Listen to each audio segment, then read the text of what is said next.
actually started following this IG account called Loving Me After We recently, and she had a post about overlooking disrespect. And I feel like a lot of us former nice girls have done this in the past. I know I was raised to be a nice girl, and there's a lot of times in my past where I would talk myself out of standing up for myself in certain moments because we want to be seen as like understanding and supportive and all that stuff. So I wanted to know if I don't know if you were a former nice girl. I don't think so, but I never was.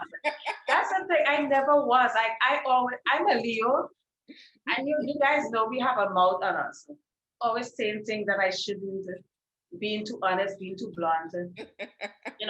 I wasn't like, I wouldn't say I was like a really mean girl. Like I wouldn't say a mean girl, but I would say I was like a nice girl because I never allowed people to take advantage of me. Yes, Leos command respect. They sure do. So what is your advice for getting out of this nice girl complex and keeping your boundaries intact? You gotta put yourself first.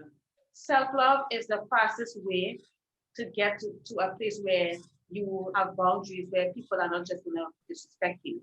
So if you are in a situation and you're allowing something to happen, stop and ask yourself this question. Would someone who loved themselves put up with this? What would someone who loved themselves do?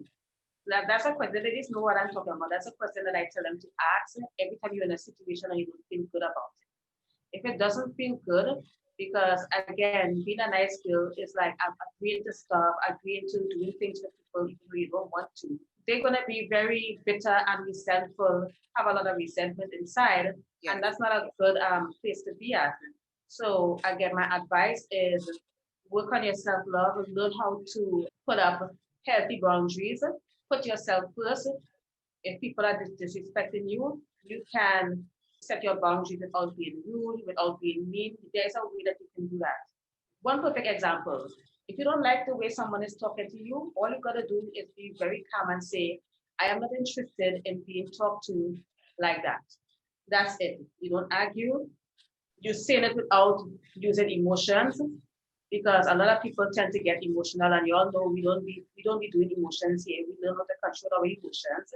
You just say what you gotta say and don't say anything else. Let them know that you are not interested. And of course, if it's like in a workplace environment and the behavior persists, start recording the person. Okay? Start recording the person. Record the conversations, record the interactions, get a journal, and every time there's like an interaction that you don't like, write it down and put the date and everything like that. Start taking reports if it's in the work environment. But if it's in a relationship, you have all the power to put your foot down, state your boundaries, and do not argue. State your case and leave it as that. And if they continue, you know what to do. They know where the door is. Get rid of them. Yes.